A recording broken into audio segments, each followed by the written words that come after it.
Or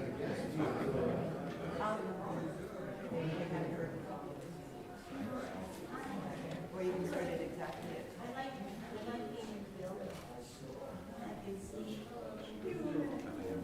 and then when you're done, I'll come and welcome you. Is that your alarm is not playing?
Welcome, I'm Kathy Cacavalli, your Sunday service associate.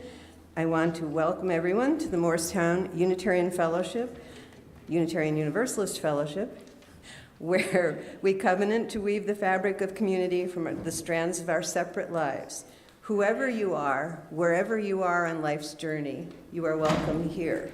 I also want to welcome today's service leader, Jim Scott, whose uplifting songs, readings, and personal reflections will leave us with vision and inspiration to take healing of the earth into our own hands. From his work with the Paul Winter Consort, where he was co-composer of their celebrated Missa Gaia, Earth Mass, Jim has long been an activist for peace in the earth with his music. He has visited over 700 UU churches in 4 decades. Wow. And his songs are in our hymn books, as you will learn later today. And he's still alive. And he's still alive. He survived 4 decades of UU churches. Former co-chair of the UU Ministry for the Earth, Jim helped create the Green Sanctuary program, and we are a Green Sanctuary. Jim will meet and greet everyone in the terrace room at coffee hour, where he has some of his works on display. So please visit with him then. I have just a couple of announcements also today. Following today's service, the Odyssey Project will present the Odyssey of John Franklin at 11:30 a.m. And this afternoon is an afternoon of games at 3 p.m. Come join us and bring your favorite game. All ages are welcome.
Song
sing around together?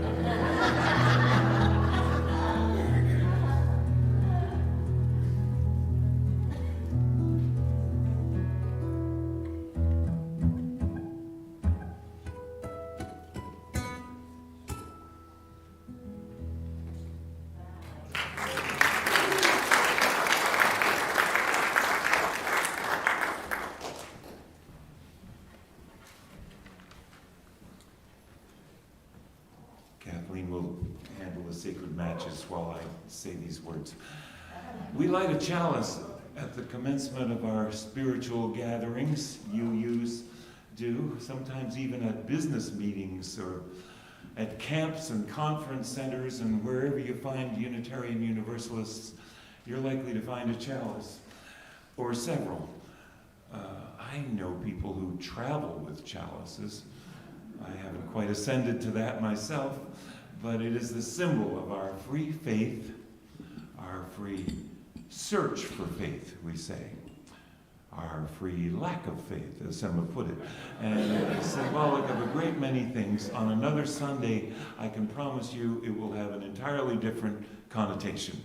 But for me today, it means the earth is a vessel, sailing on with a fire in its heart. The inside of the earth, someone told me, I believe it was on NPR, is virtually as hot as the sun. Now, if it's that hot on the inside, where are the flames on the outside? Well, we must be them.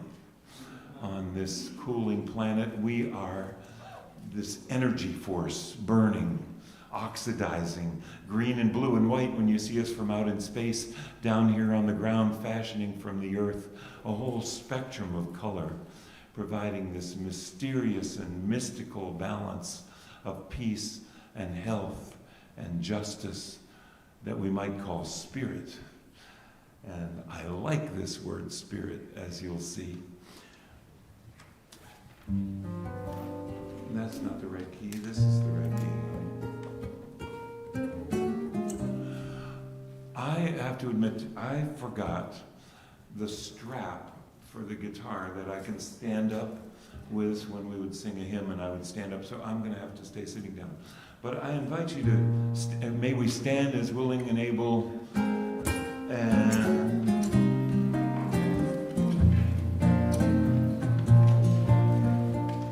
I am honored that I get to sing this song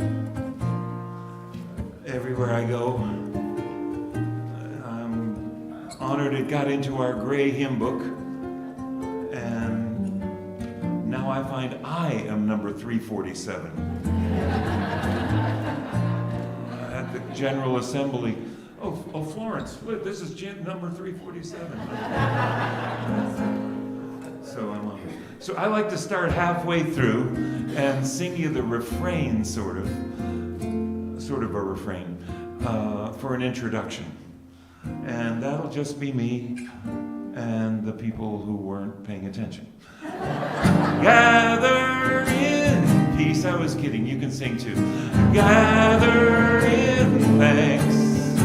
Gather in sympathy now and then. Gather in hope, compassion, and strength. Gather to celebrate once again. Join us at the beginning. Gather the Spirit, harvest the power. Our separate fires will kindle one flame. Witness the mystery of this hour. Our trials in this life appear all the same. Gather in peace, gather in thanks, gather in sympathy now and then. Gather in hope, compassion,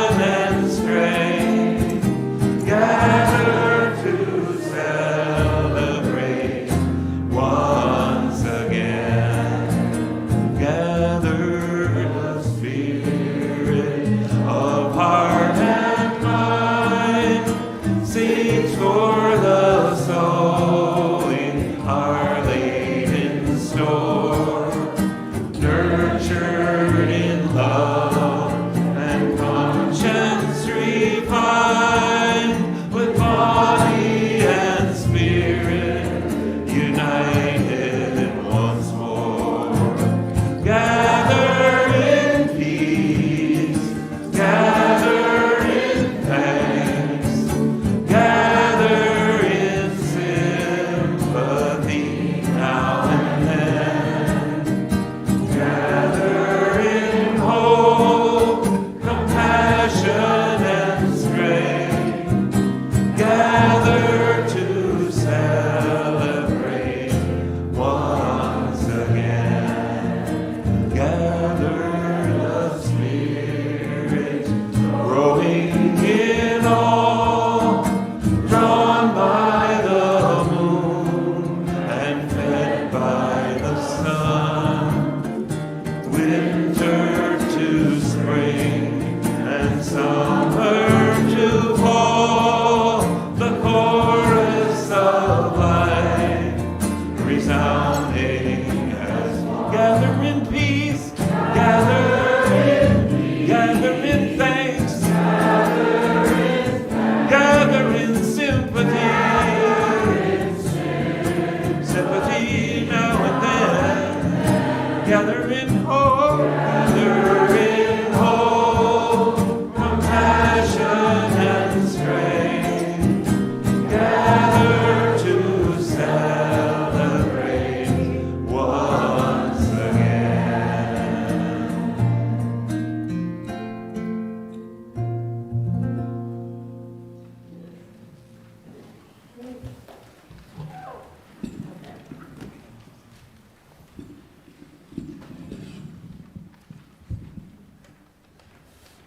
We are gathered again in that dangerous bastion, the church that threatens family values,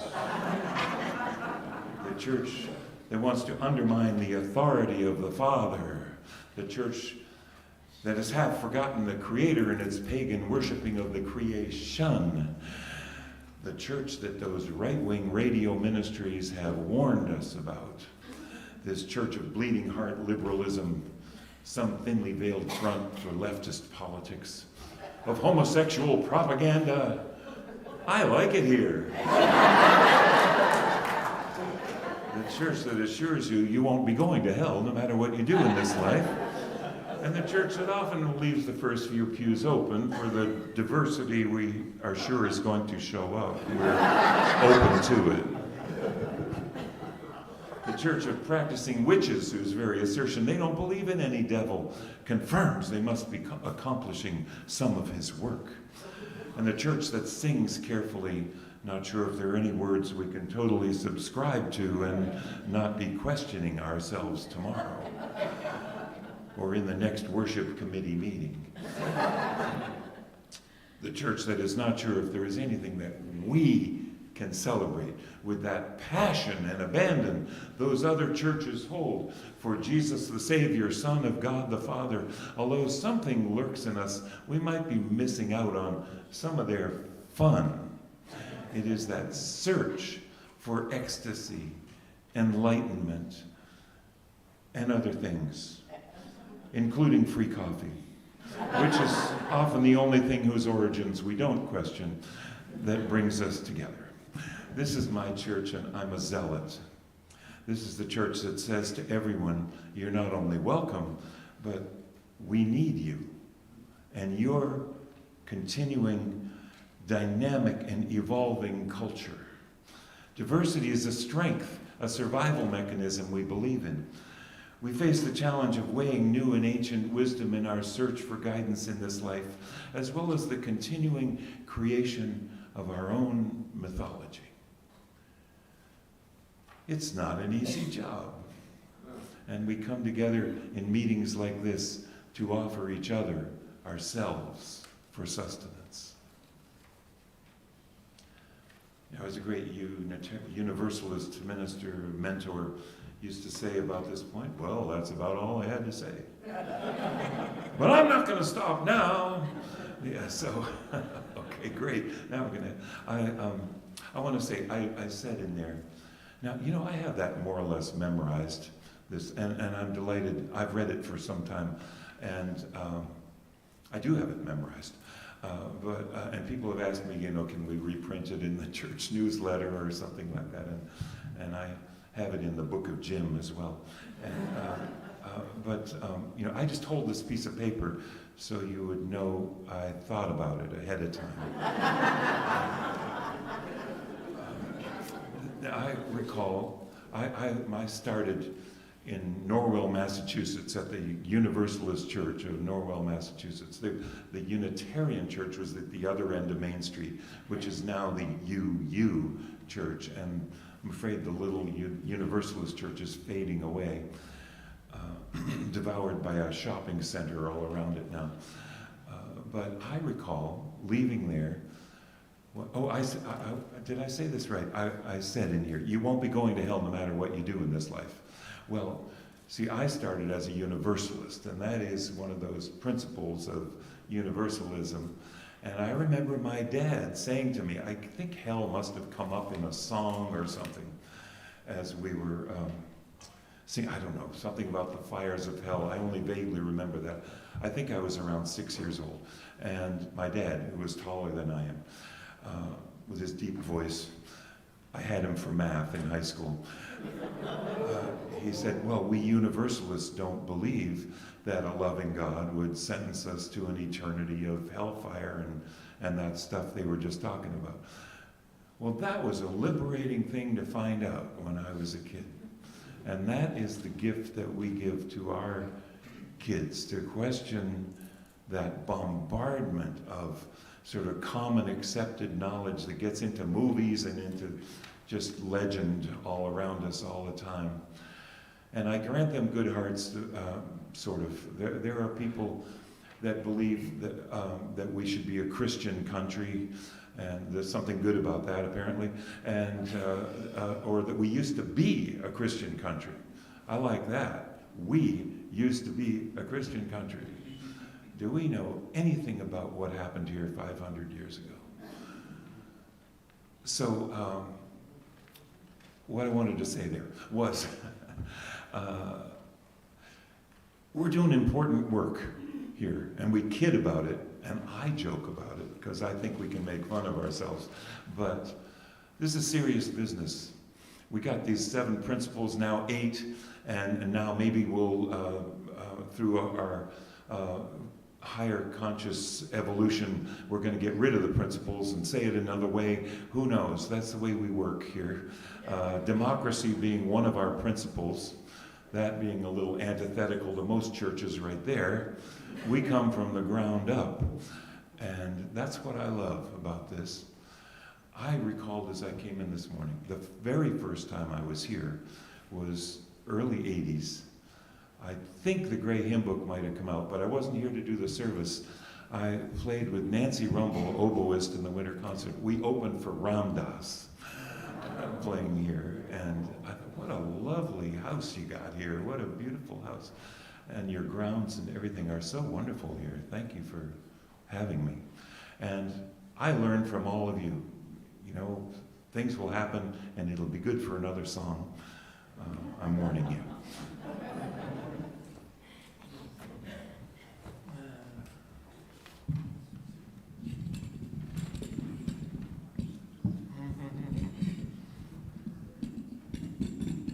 Okay, stay right there.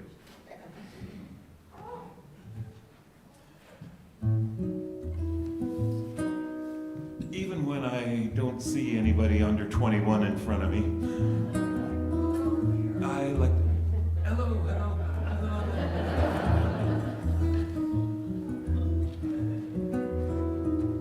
But even when I don't see somebody under 21, I like to put a kid's song in a program.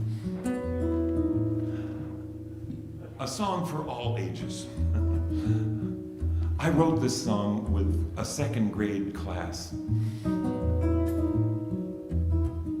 Now, I've written songs with kids in schools, and I'll say most of them are more for the process than the result. But this one turned out really well, and I've been singing it ever since. these kids told me about the rainforest. And that said something to me, or I think we said something in the song about how all things go together. They told me about the animals. There's a lot of animals in the song. And they told me about the 4 levels of the rainforest. Now that was news to me. I'd never heard that before. But I thought they should go in the song. So the 4 levels go by fast, but then we see how they all go together. On the ground level, turtles and leopards and snakes live in the shelter the understory makes. The ground is so soft and the air is so clear, with 300 inches of rain every year. Oh, let the rain feed the thirsty ground. Sing me the song of life you sing, such a beautiful sound. Does that sound like a participatory chorus to you? With 4 notes, oh, let the rain, you can sing it, feed the thirsty ground. Sing me the song of life, sing me the song of life you sing, such a beautiful sound. And down in the ground, the worms and the ants nurture the roots of the flowering plants. And up in the canopy, life is a breeze. Orangutans swing from the limbs of the trees. Oh, let the rain feed the thirsty ground. Sing me the song of life you sing, such a beautiful sound. Now while some of us sing that part, we need some others of us to sing another part that goes, rain come down, rain come down. That's it.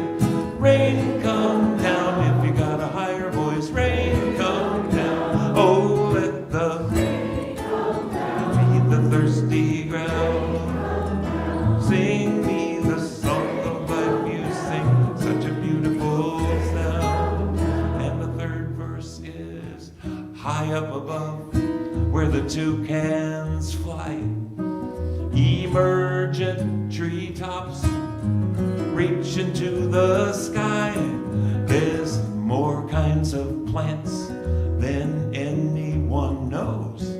Look out, there's a swath hanging by her 3 toes. Oh, let the rain feed the thirsty ground. Rain come down. Sing me the song of life you sing, such a beautiful sound. And about this point, I'd like to put in the pop quiz. What were those 4 levels of the rainforest? Well, this is the way I remember it. My musical memory device. There's the understory, the understory. If you got a low voice, be the understory. Understory goes up and down. The understory, understory. And the ground level, the ground level. You're the ground level, or the understory, or the ground level. Canopy, ground level, canopy. Find your level. Canopy, the under, the canopy, the emergent, emergent. Oh, there's the ground, emergent, emergent. Oh, there's the ground level.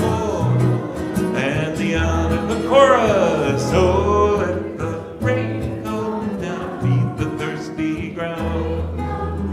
Sing me the song of life you sing, such a beautiful sound. Oh, let the rain feed the thirsty ground. Sing me the song of life such a beautiful sound. Rain come down, rain come down, rain come down, rain come down.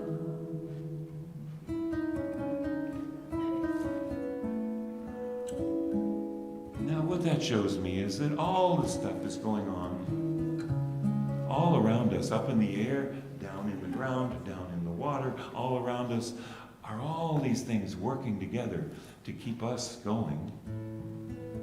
And one word for that might be harmony. I like that because I'm a musician. But another word for it just might be peace. And I hope that kids today, big people too, will find a little of that peace in your life. Now, ordinarily, we might be singing kids out. The kids would go to do something more interesting, but I hope you'd like to stay for the whole service today. If you're really antsy, I think we probably got a plan for that. I'm new here.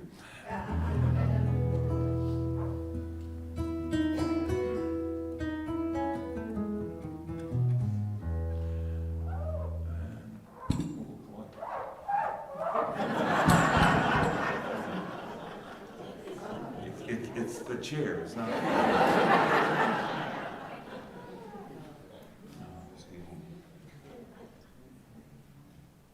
All of a sudden, I'm all dried out here, pardon me.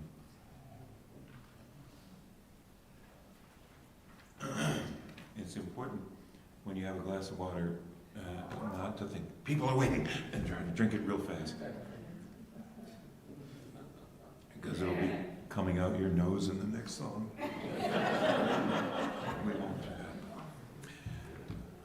Thank you.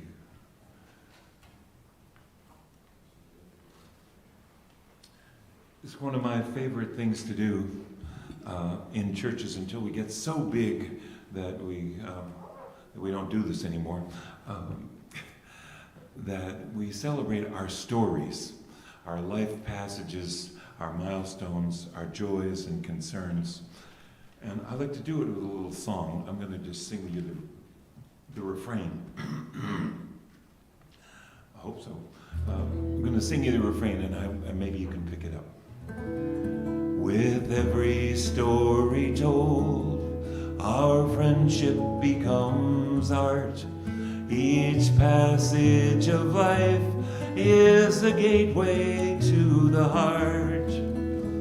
We are one in joy and sorrow, and the music of our learning is danced in love and harmony with each day of earth's turning.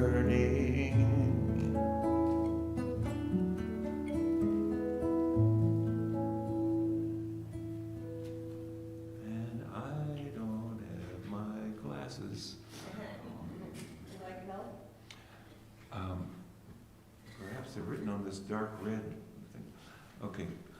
Gratitude for the beloved community. Let's see if I can do it. My mom.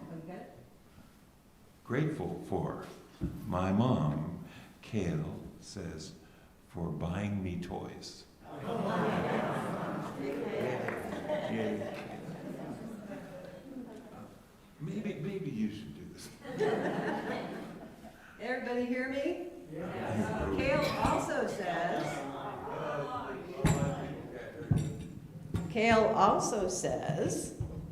Put it right on your toe, that'll be good. yeah, that was good. And give me a couple more squeaks. Kale also says, going to Honduras. I think there are rainforests in Honduras, aren't there? And seeing my cousin Luisito and his soccer team. Yeah. Ooh, how exciting. And the last one, grateful for the many hands led by Tim Davis, cleaning out the future electrical room and organizing the holiday decorations beautifully. They, I don't think it means the holiday decorations, they, the things that were cleared out, filled an entire dumpster.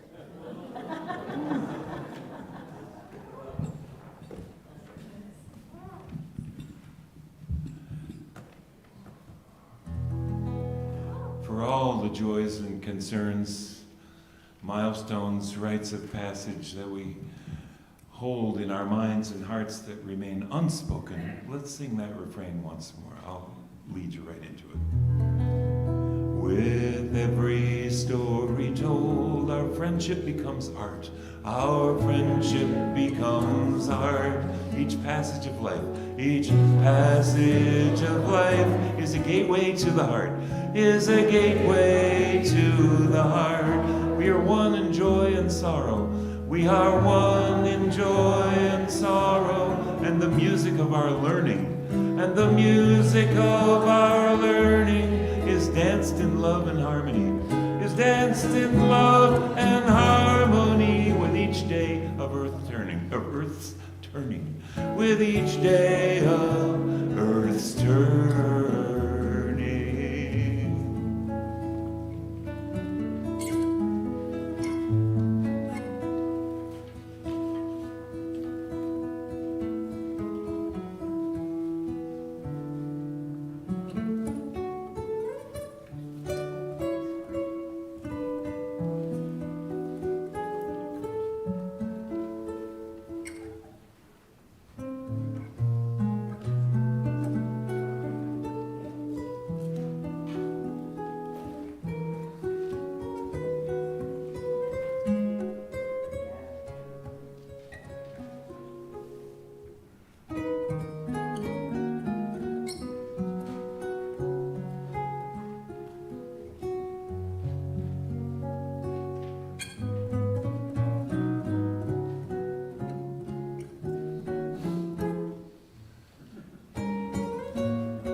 Might be a little late to read this now, but our offering today will be split 50-50 with the UU Ministry for the Earth.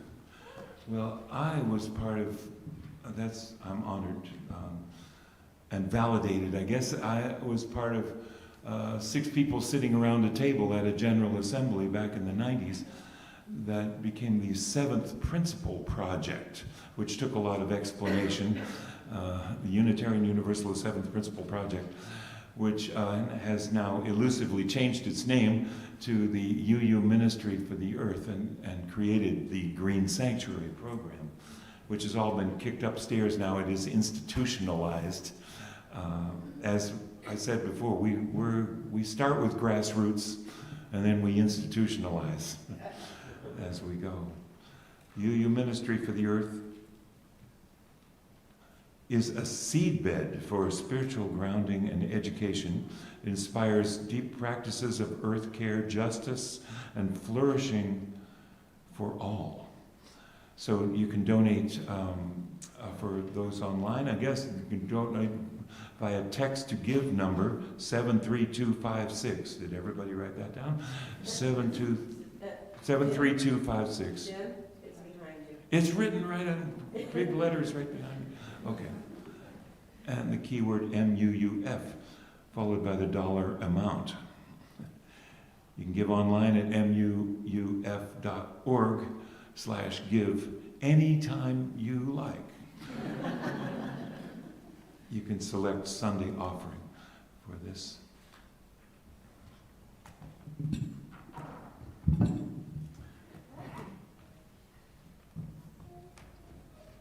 Oh my goodness.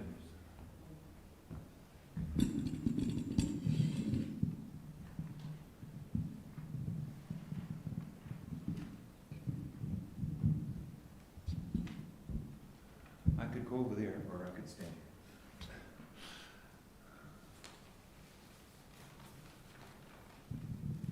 I just realized something. The shirt that I was going to change into is right there.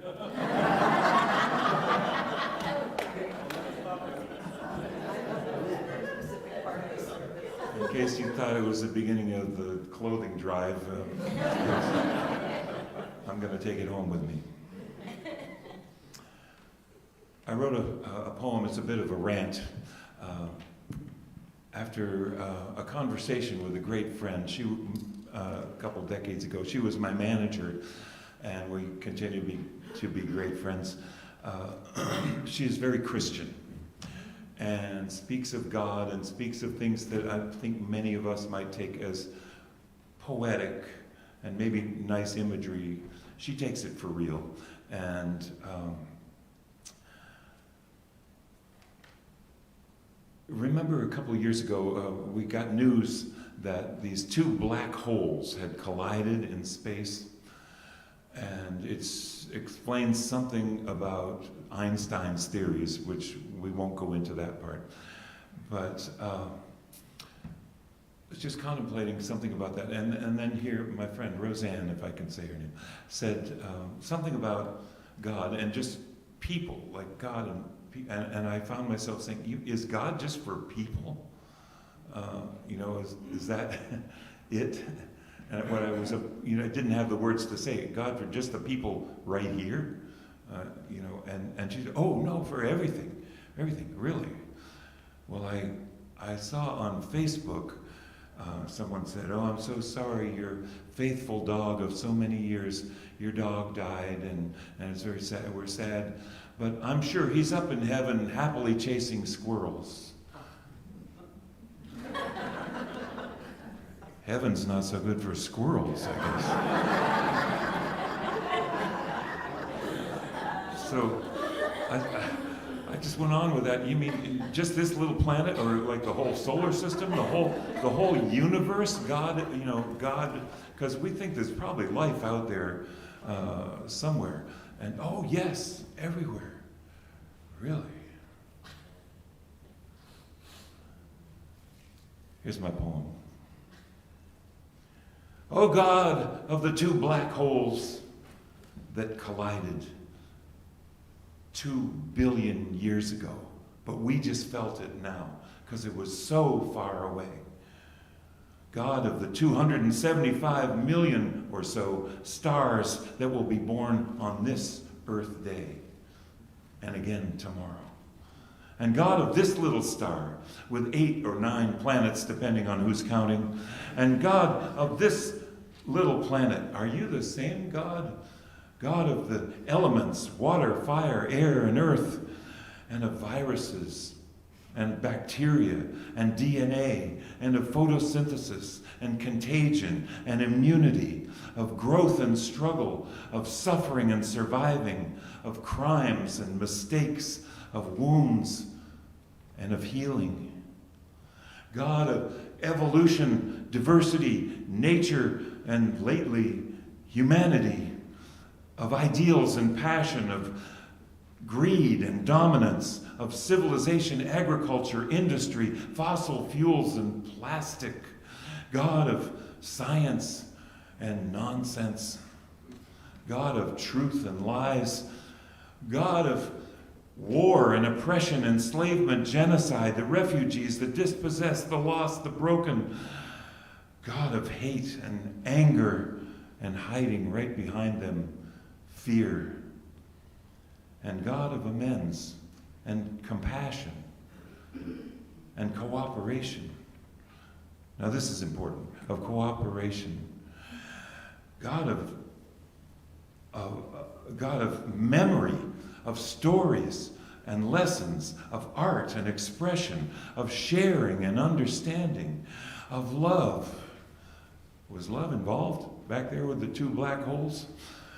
Oh, God of this little world, are you the same God for this little group on this little part of this little ball that has brought us again the leaning toward the sun and the spring and summer, made for us the seasons, awakening again that lust for life, adventure, exploration, risk, ecstasy, awareness and aging and enlightenment, where all our mistakes of the past become the compost for the fertile earth from which all is made anew. Are you still there? I know this is getting long. God of the senses, of beauty, of sorrow and elation. God for that one particular species with the power of language and learning, the power of vision and imagination, to have created you in our image. It was the best we could do with our small minds. We who don't even know your name, we fight about that.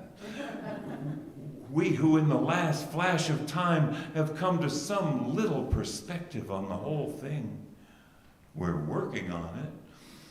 God of the wisdom of matter and energy trading places, of big bangs and expanding universes, and benign lack of oversight and trust in the evolution of things, to have let us go here with Eden. And maybe the same, but different, on lots of other planets, around lots of other stars, in 500 billion galaxies, hundreds of billions of stars in each, 1 in 6 stars with planets around them. The odds are pretty good, God, of trillions of summers at this very moment. Thanks for all this.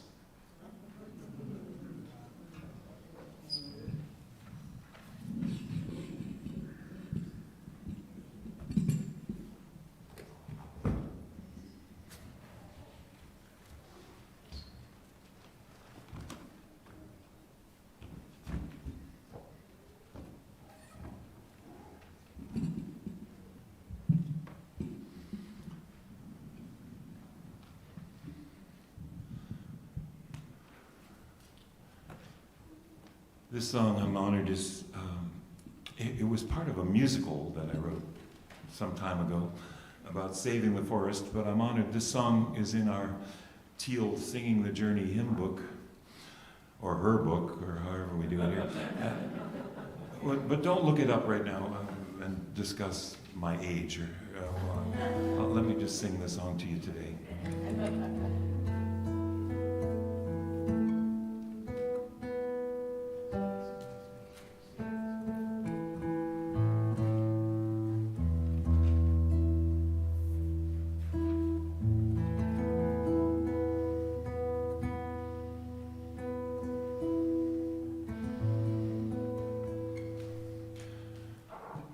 That wasn't it.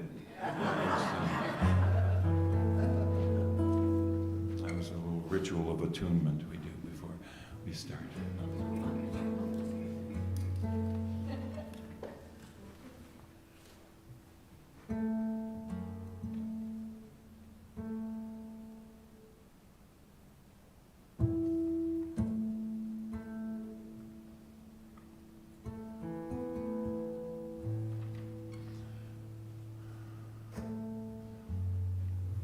Far beyond the grasp of hands, or light to meet the eye, past the reaches of the mind, there find the key to nature's harmony, in an architecture so entwined.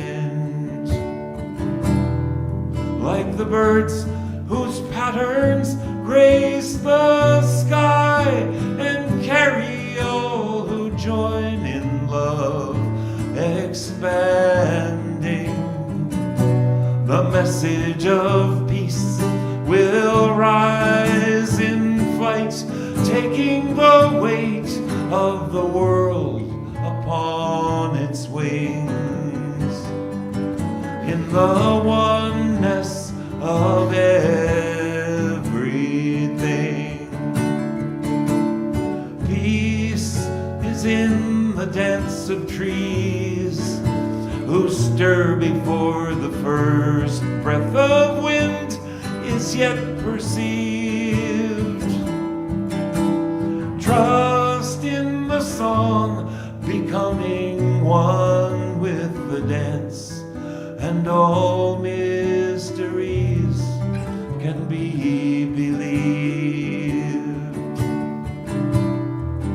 Like the sorrow of the clouds, whose tears fall carrying on the soil, undemanding. Lessons of love are given that we might rejoice in the music they bring, of the oneness of everything.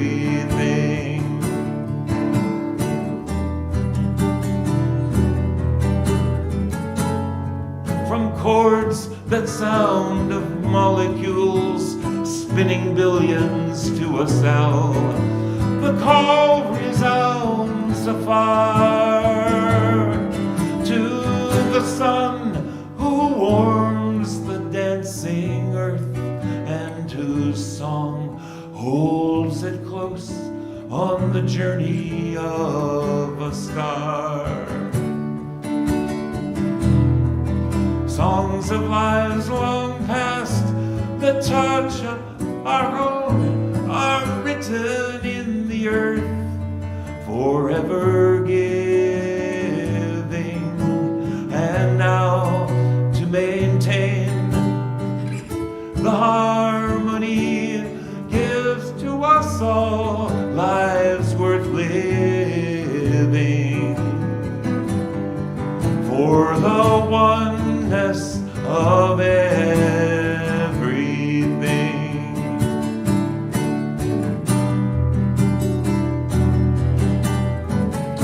Still we seek to find a truth that we might understand and reduce to terms defined, vast and immeasurable time and space, also overwhelmingly designed. Oh, passing years, just might I know the faith that winters in the heart, to be reborn in spring, to hear and to feel the pulse of life enters my soul as a song to sing, of the oneness of everything.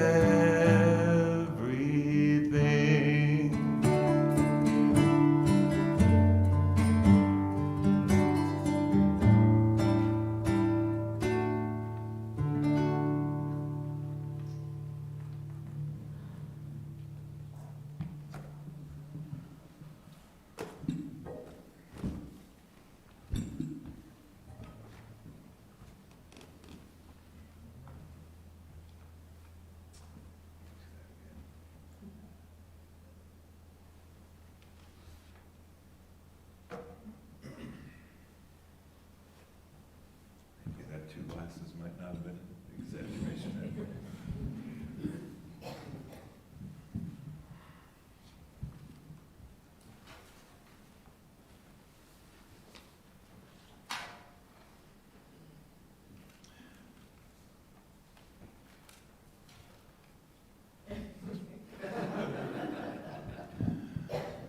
So life is no doubt all around the universe. But all we know about life really is here on our planet Earth. And we know a lot more about life and its mysteries lately, which gives me hope. But we need more than hope. We need a vision, and we need a plan, and we need the will.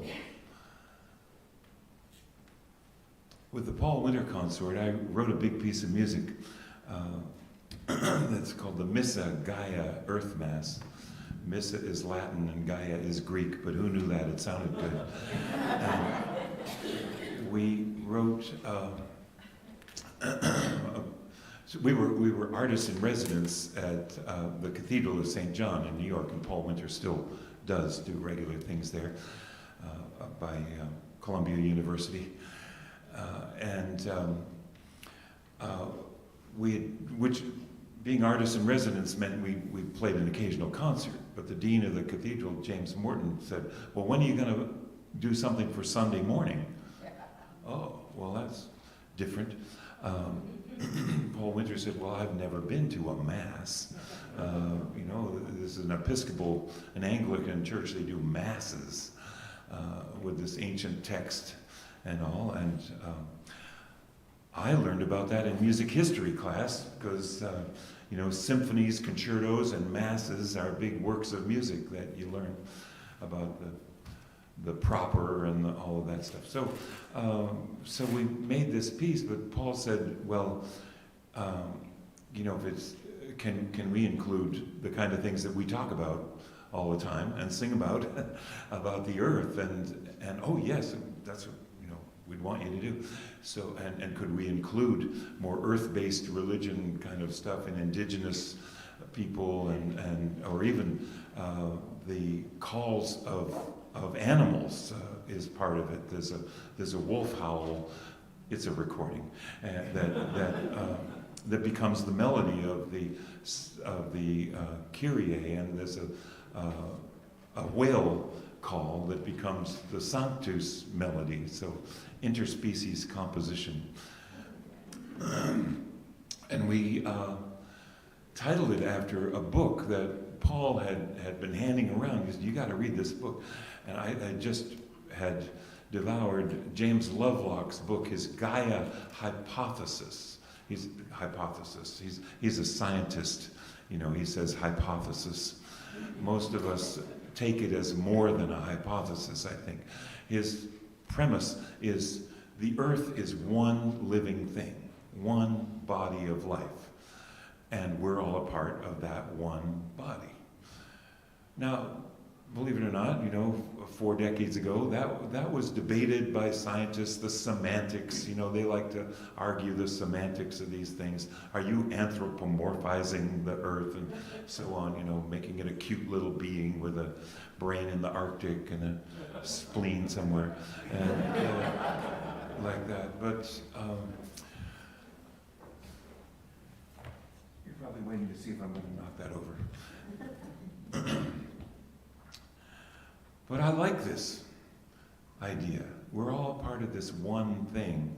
And it was around the same time the Unitarian Universalists in their Democratic General Assembly voted to accept or create accept our 7th principle of the interdependent web of all life. Another way of saying kind of the same thing. Rebecca Solnit is a wonderful writer. I believe this was in Harper's Magazine. She wrote that 1946, so that after World War II, the human cities of the world are in ruins. Yet at that time, wild places, jungles, rainforests, not that they hadn't been encroached upon for a long time, but they were still doing reasonably well. And I was born after World War II. That's ancient history to me. But in my life, in 3/4 of a century, there has been a war on the earth, unprecedented ever. There are 3 times as many people, and there's 1/4 of the insects. There's about 40%, people say, of wild nature that we had back then.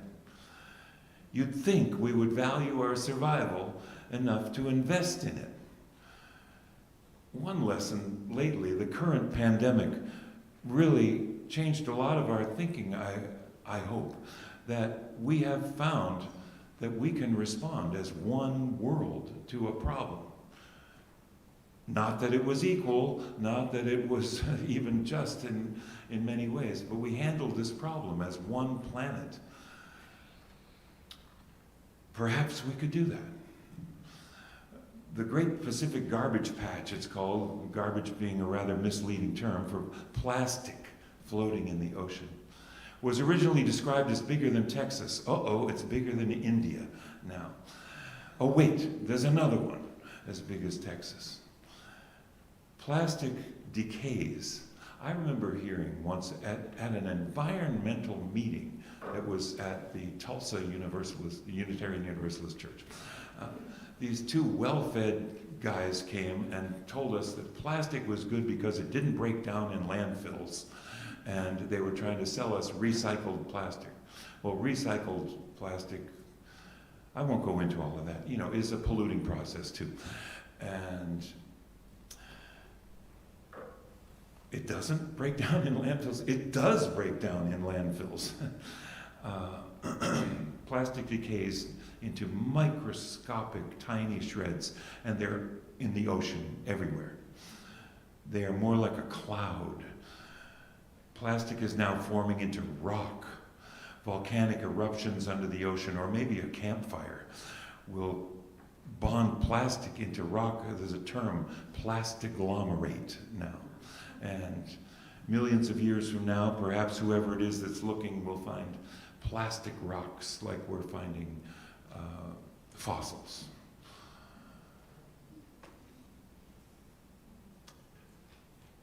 I'm going to shorten this, if you don't mind. Plastic is now in all of us. It's in our water and it's in our food. So is strontium-90, so is DDT, PCBs, BPA, bisphenol, PBDEs, polybrominated diphenyl ethers, perfluorinated chemicals, Teflon, and then there's good old formaldehyde, asbestos, heavy metals. We all have this stuff in our bodies. The human race has evolved into something new and bigger and stronger, living longer in the last century, and now 2 years have been taken off our life expectancy by this pandemic, but we're looking at the threats of what we've created on the earth, shortening human life now. There's only one solution. Are we ready? Stop what we're doing. Now this is hard for me because, I know what's good for me. I know it'll make me live longer, happier, healthier, but I don't do it. All of it. Why is that? I must be an addict. I must be alienated, wounded, separated from the very interconnectedness that would heal me, filling the emptiness with any kind of immediate diversion and immediate gratification while the spirit of life on earth is dying. I said me, I could have said you. But here's what keeps me going. Reminds me to get up every day. And that is everything that is me, our Mother Earth modeled a long time ago. The circulatory system, the water cycle, the breathing system, the lungs of the earth are the big green things. They're all different colored things. They breathe out and we breathe in. But maybe the heart of the earth is the biggest, the jungles and the rainforests that are physically the pump that pump the water out of the earth and raise it with evaporation into the sky, where heating and cooling and expansion and contraction and the earth turning and other things trying to stay still, hopefully it falls where it's needed. That's the circulatory system of the earth, and our enclosed breathing system with oxygen held down by gravity here over the earth, the outer membrane, the ozone layer, in our enclosed system. And maybe if there's a brain of the earth, we're it. We've been able to learn, develop language, save our wisdom in books, in computer software. There is hope for us. And the conscience of this earth, we better be that too. I never got it about the bearded old man in the sky, but much closer to home, I do get it about this very round woman in the sky. And I'm comfortable with her having a feminine aspect because she is our mother. Is she a deity? That's nice imagery. She's our ancestor, and we are made in her image. By the time we took our jangled masses of protoplasm and left the ocean and began to think we were separate, we had this model. From whom? Well, from our Mother Earth.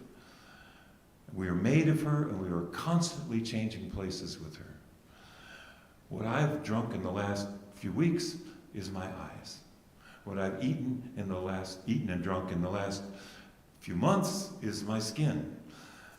And what I've eaten and drunk in the last 5 years or so is everything that makes me up, has been remade. So the idea that something could be wrong with the earth and not pretty soon wrong with me, wrong with us, is a mistaken premise. So everything I do in my life better be to build and maintain this sustainable living Gaia, Mother Earth, Mother Nature, because we're all one. We like to sing about that. We're big on that here at Unitarian Universalists. I know I'm preaching to the convicted. You've all heard this before. But it's just important, I think, that we stand up and remind each other about it. There's no description of what we have to do, what our job is now, short of healing. We need to be healers. Our job and our children's job is going to be one of healing the earth and each other.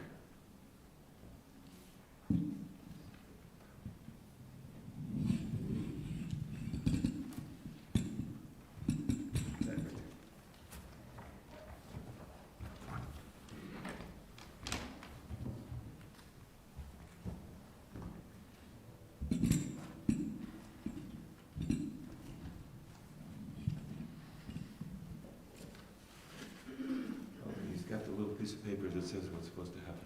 Yeah.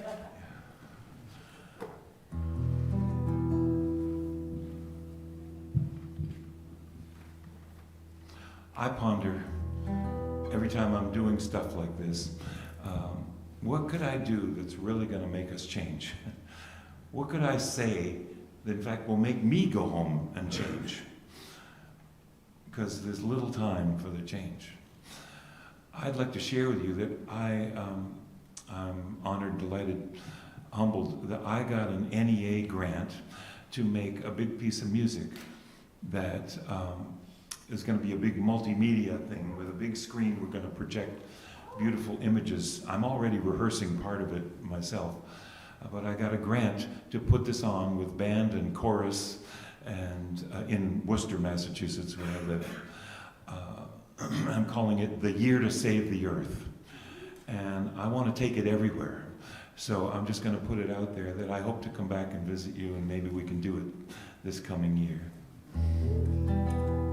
My wish for you, as now we part, is for greater peace to fill your heart with dreams as vast as starry space. So hurt and anger know no place. May truth be shared and wounds be healed, and joy for living be revealed.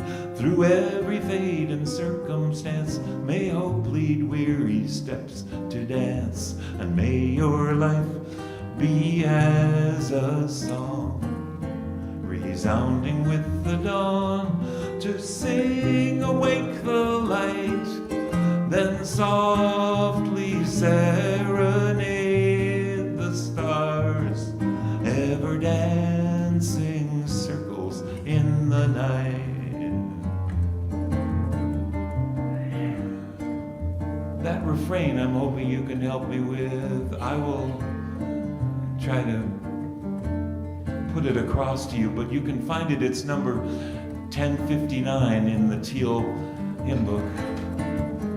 And may your life be as a song, resounding with the dawn, to sing awake the light, then softly serenade the stars, ever dancing circles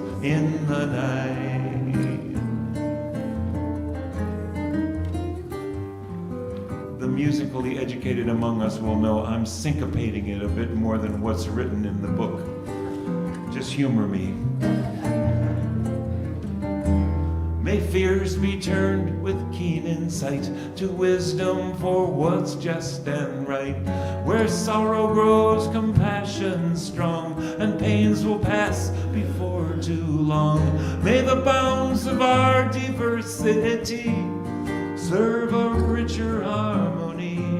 May courage hold your heart so true to smile on love when it smiles on you. And may your life be as a song, resounding with the dawn, to sing awake the light, and softly serenade the stars, ever dancing circles in the night.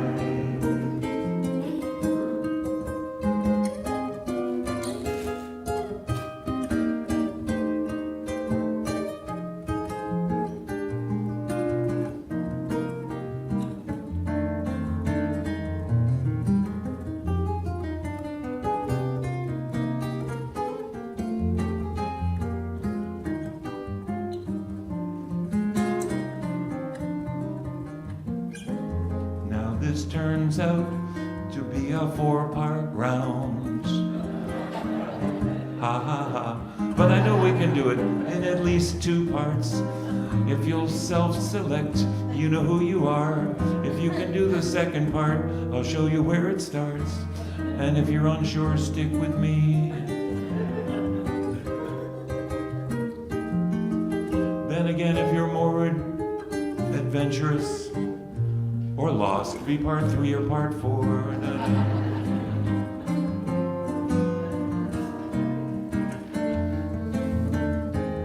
And may your life be as us, not yet, resound. And may your life be to sing awake the light, then softly serenade the stars, ever dancing circles in the night. May the stars ever dance, and may your life be as a song, resounding with the dawn, to sing awake the light, then softly serenade the stars, ever dancing circles in the night, ever dancing circles in the night, ever dancing circles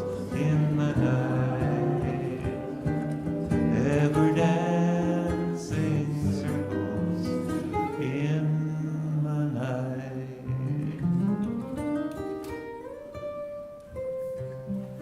When Wisdom was a striking young man, he met a beautiful woman named Love. Now, I'm really not sure who was the man and who was the woman. Maybe they were the same sex. I'd like to keep you, said Wisdom. You can't own me, said Love. But I love you anyway.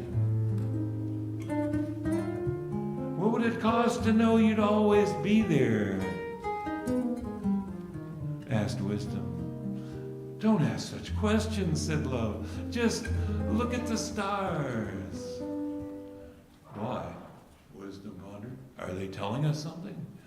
Oh, chill out, chided Love, which made Wisdom happy in a funny sort of way.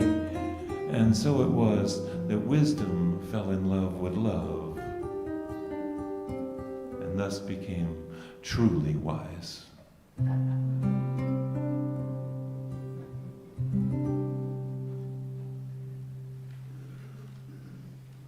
Let's go in peace.